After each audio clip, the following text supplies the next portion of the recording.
Olá, eu sou Vanessa Luz. Estamos no segundo dia da leitura de A Biologia da Crença.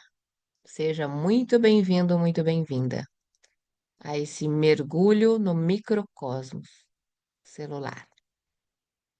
A única coisa que permanecia sem propósito era a minha vida pessoal. Não acreditava em Deus, embora deva confessar que quando imaginava a possibilidade de sua existência, a figura que surgia em minha mente era sempre a de um grande e perverso controlador com um senso de humor deturpado. Eu era, afinal, um biólogo tradicional, para quem a existência de Deus era uma questão totalmente irrisória. Considerava a vida mera consequência do acaso, como a sorte no jogo. As probabilidades dos resultados genéticos são as mesmas de um dado rolando sobre uma mesa. O lema de nossa profissão, desde a época de Charles Darwin, era: Deus? Não precisamos de um Deus. Não que Darwin negasse a sua existência. Ele simplesmente afirmava que o acaso, e não a intervenção divina, é o verdadeiro responsável pela vida na Terra. Em seu livro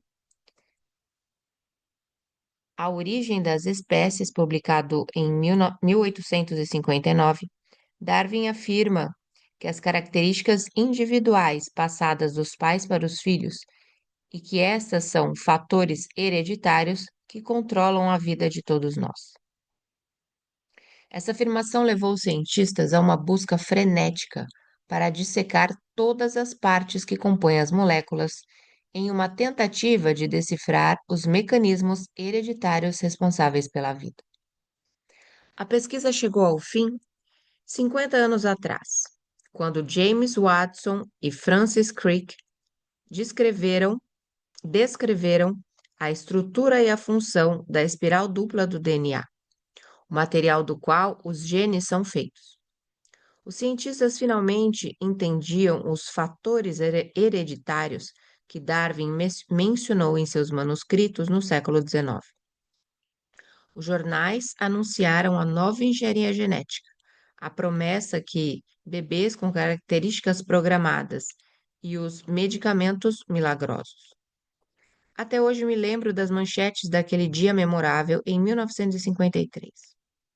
Descoberto o segredo da vida. Os genes passaram então a ser a explicação para tudo e os mecanismos pelos quais o DNA controla a vida biológica se tornaram o dogma central da biologia molecular, descrito com detalhes em todos os livros e pesquisas. A longa discussão sobre as características que herdamos ou que adquirimos durante a vida acabou. Os cientistas estavam certos de que tudo é herdado de nossos pais. No início, pensavam que o DNA fosse responsável apenas por nossas características físicas. Com o tempo, passaram a acreditar que nossos genes também controlavam nossas emoções e comportamento. Portanto, se alguém nascesse com um gene de felicidade defeituoso, só poderia esperar ter uma vida infeliz.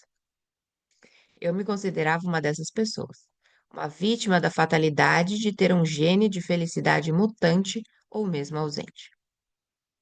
Justamente nessa época, estava passando por muitos problemas em minha vida. Meu pai estava morrendo após uma longa e dolorosa batalha contra o câncer. E como eu era o responsável por ele, passei os 4 últimos meses de sua vida viajando 2 a 3 vezes por semana de Wisconsin para Nova York. Ao mesmo tempo, coordenava um programa de pesquisas, lecionava e escrevia tese de renovação de meu título de mestrado no National Institute of Health. Para completar, estava em meio a um divórcio que me consumia emocionalmente e financeiramente.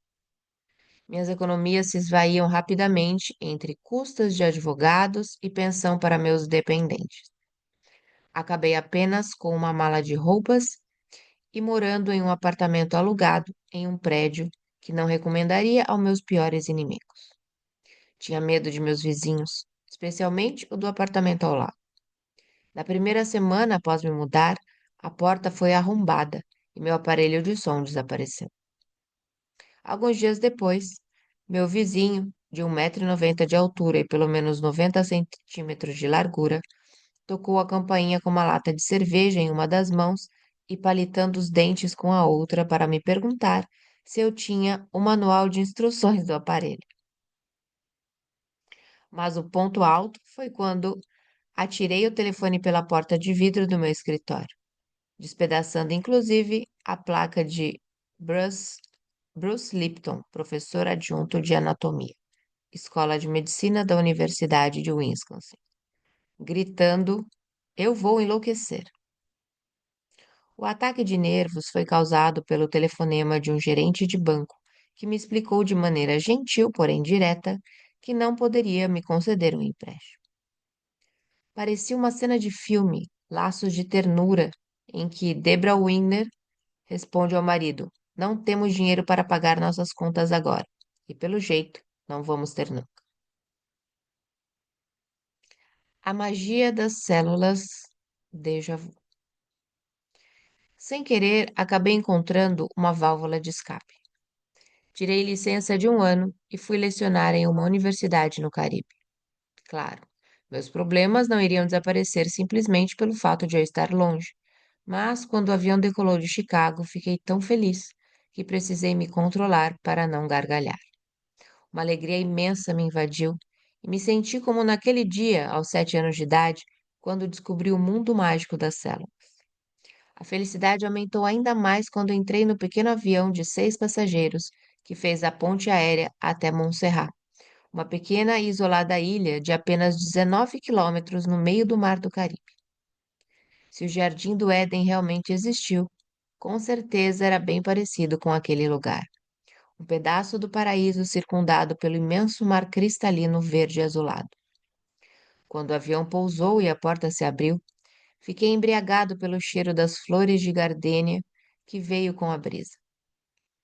Os moradores da ilha tinham o hábito de interromper seus afazeres para observar o pôr do sol, um ato de contemplação tão relaxante do qual em poucos dias eu me tornei um adepto fiel. Às vezes mal pude esperar para assistir aquele maravilhoso show no final da tarde. Minha casa ficava em uma espécie de penhasco, 1.500 metros acima do oceano.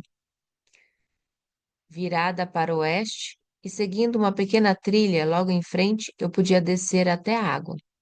Havia também uma pequena gruta com uma passagem cheia de árvores, plantas e flores que levava a uma praia deserta, onde eu iniciava o ritual de assistir o pôr do sol, mergulhando e deixando para trás todos os meus problemas diários. Depois me aconchegava na areia clara e macia para assistir o espetáculo do sol desaparecendo lentamente mar adentro. Ali, longe do estresse e da competição mercenária do mundo, comecei a ver a vida sem os bloqueios e as limitações das crenças dogmáticas da civilização. No início, não conseguia deixar de criticar e lamentar o desastre que minha vida tinha sido até aquele momento. Mas aos poucos comecei a colocar de lado as batalhas internas e a rever com mais calma meus 40 anos de vida. Aprendi novamente a vivenciar o momento presente, exatamente como fazia quando criança. Reaprendi a sentir o prazer de estar vivo. Acabei me tornando mais humano e humanitário naquela ilha paradisíaca. Também cresci como profissional. Quase toda a minha formação científica havia sido dentro de salas de aula, auditórios e laboratórios frios e estéreis. Meu contato com aquele ecossistema tão rico me fez ver a biologia como um sistema vivo e integrado, e não mais como um conjunto de espécimes dividindo o espaço em um planeta. Passeando pelas florestas e mergulhando entre os recifes de coral, pude observar de perto plantas e animais em seu habitat e perceber melhor sua interação. Existe um equilíbrio delicado e dinâmico entre todas as formas de vida e o ambiente. O que descobri nos jardins do Éden do Caribe foi a harmonia e não uma luta desesperada pela sobrevivência. percebi que a biologia tradicional dá pouca ou nenhuma importância à questão da cooperação, pois a teoria de Darwin enfatiza apenas a natureza competitiva dos seres vivos. Para o desgosto de meus colegas norte-americanos, retornei a Wisconsin protestando e argumentando contra todos os princípios e crenças da biologia tradicional. Criticava abertamente Charles Darwin e sua teoria da evolução. Os biólogos me viam como um padre que se volta contra o Vaticano e acusa o Papa de ser impostor.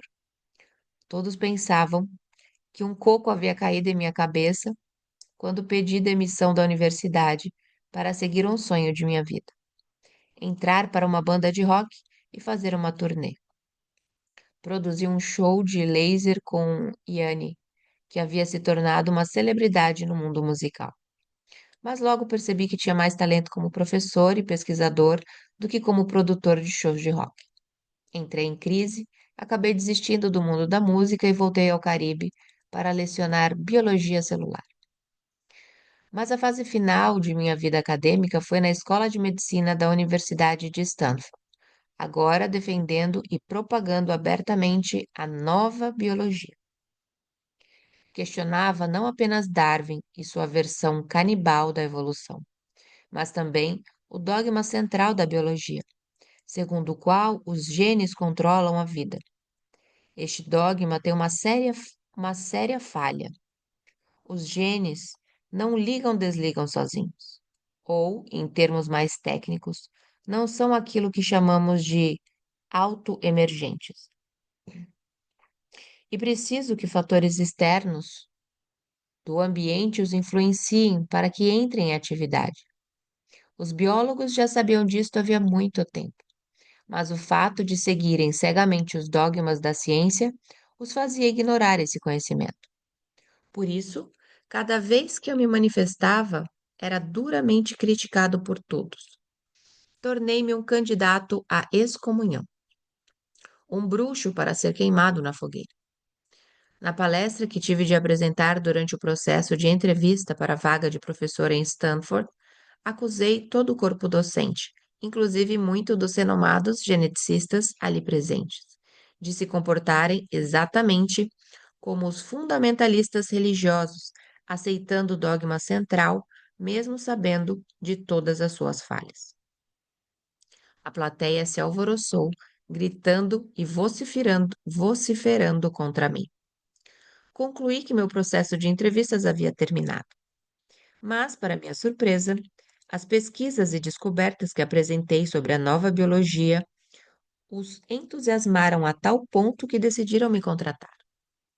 Agora, finalmente, eu tinha o apoio dos grandes cientistas de Stanford, principalmente o do diretor do Departamento de Patologia, para colocar em prática minhas ideias sobre a pesquisa de clonagem de células humanas.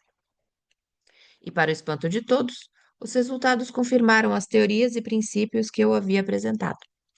Publiquei 2 ensaios sobre minhas pesquisas e deixei então o mundo acadêmico, desta vez definitivamente. Lipton et al., 1991-1992. Tomei a decisão de abandonar a carreira acadêmica porque, apesar de todo o apoio que recebia em Stanford, sentia que minhas teorias não tinham a atenção que mereciam. Mas, desde que deixei o cargo, novas pesquisas confirmaram a todo instante meu ceticismo em relação ao dogma central e ao princípio de que o DNA é que controla a vida. Na verdade, a epigenética, que é o estudo dos mecanismos moleculares por meio dos quais o meio ambiente controla a atividade genética, é hoje uma das áreas mais atuantes da pesquisa científica em geral. O papel do meio ambiente no controle das atividades dos genes já era o foco de minhas pesquisas 20 anos atrás, antes mesmo de a ciência se interessar pelo assunto. Lipton, 1997 a 1997b. É gratificante saber que hoje mais pesquisadores se interessam por esta área. Mas tenho certeza de que, se tivesse lecionado em uma escola de medicina, se estivesse lecionando em uma escola de medicina, Meus colegas ainda imaginariam se um coco não caiu em minha cabeça enquanto eu estive no Caribe. Nestes últimos 10 anos, me tornei ainda mais radical em relação aos padrões acadêmicos, e minha preocupação com a nova biologia hoje é muito mais que mero exercício intelectual. Acredito que as células podem nos ensinar muito, não apenas sobre os mecanismos da vida, mas também como viver de maneira mais rica e completa. Para os elevados padrões da ciência tradicional, o único prêmio que ideias como as minhas merecem é o de cientista maluco. O que muitos cientistas ainda desconsideram antropomorfismo, ou melhor, citopomorfismo, eu chamo de biologia 101. Você pode se considerar um indivíduo, mas como biólogo celular, eu lhe digo que você é uma grande comunidade cooperativa de aproximadamente 50 trilhões de células e que a maioria delas vive como amebas, ou seja, organismos que desenvolvem uma estratégia cooperativista para a sobrevivência de todos. Em termos mais simples, os seres humanos são meros resultados de uma consciência ameboide coletiva. Assim como uma nação reflete as características de seus cidadãos, nossa condição humana reflete a natureza de nossa comunidade celular. Aprendendo com a célula. Estudando essas comunidades celulares, cheguei à conclusão de que não somos vítimas de nossos genes, e sim donos de nosso próprio destino, capazes de criar uma vida cheia de paz, felicidade e amor. A primeira cobaia dessa teoria fui eu mesma, pois as pessoas para quem eu dava palestras sempre me perguntavam por que minhas descobertas não tinham me transformado em uma pessoa mais feliz. E estavam certas. Eu tinha de colocar em prática meus próprios ensinamentos. Só percebi que isso estava acontecendo algum tempo depois, quando estava tomando café em uma lanchonete numa bela manhã de domingo. A garçonete comentou enquanto trazia meu pedido: Puxa, você é a mesma pessoa, você é a pessoa mais feliz que eu já vi. O que aconteceu de tão bom em sua vida para você ficar assim? Quase caí da cadeira, tão grande foi minha surpresa, mas respondi sem pensar: Estou nas nuvens. A garçonete balançou a cabeça e saiu murmurando: Cada maluco que aparece aqui. Mas era verdade. Eu estava muito feliz, como jamais havia estado em minha vida. Muitos leitores vão achar exagerado meu conceito de que a Terra é o paraíso, pois a associação mais comum que fazemos de paraíso é a da moradia da divindade e ou dos que já morreram. Como alguém pode dizer, então, que uma cidade como Nova Orleans é uma extensão do paraíso? Suas ruas estão cheias de homens, mulheres e crianças vivendo como mendigos. O ar é tão poluído que nem se pode ver as estrelas no céu à noite. A água de seus rios é tão suja que somente formas de vida estranhas podem existir ali. Como chamar um lugar desses de paraíso? Como uma divindade pode viver em uma cidade assim? E o que esse autor maluco chama de divindade? Será que ele conhece alguma pessoalmente? A resposta para essas perguntas é sim. Acredito que vivemos no paraíso. Devo confessar que não conheço todas as divindades pessoalmente, pois não conheço todos os seres humanos. Afinal, são mais de 6 bilhões. Também não conheço todos os membros dos reinos animal e vegetal, mas sei que todos vocês fazem parte de um único ser, Deus. Como disse Tim Taylor no seriado Tool Time, espere aí, ele está dizendo que os seres humanos são Deus? Sim, mas não sou o primeiro a fazer esse tipo de afirmação. Está escrito no Gênesis que somos feitos à imagem e semelhança de Deus. Ninguém diria que um cientista tão racional quanto eu acabaria citando mestres como Jesus, Buda ou Rumi, ou que minha visão reducionista da vida acabaria dando lugar à espiritualidade. Mas se somos realmente a imagem de Deus, precisamos colocar novamente o espírito na equação, quando se trata de melhorar nossa saúde física e mental. Outro aspecto a ser revisto quando se trata de seres humanos é que não somos meras máquinas bioquímicas que podem recuperar o equilíbrio físico e mental simplesmente tomando medicamentos, remédios e cirurgias. Faltou um ponto final aqui. Tomando medicamentos. Remédios e cirurgias são ferramentas muito eficazes desde que utilizados com cautela. O conceito de que podem resolver todos os problemas está errado. Cada vez que o medicamento é introduzido no organismo para corrigir o problema A, acaba inevitavelmente causando um problema B, C ou D. E também são os hormônios e neurotransmissores controlados pelos genes que dirigem nossa mente, nosso corpo e nossa vida, mas sim nossas crenças.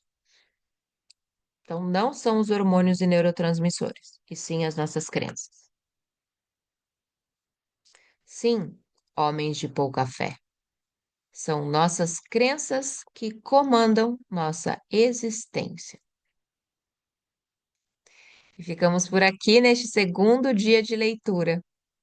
Se hoje é o seu primeiro dia por aqui, seja muito bem-vindo. Na descrição do vídeo você vai encontrar a playlist onde você vai ver o primeiro dia dessa leitura. E neste canal existem outros livros também, caso você goste de expandir o seu conhecimento. Um beijo no seu coração. Obrigada por ficar até o final. Escreva aí nos comentários o que você está achando dessa leitura. Até a próxima leitura.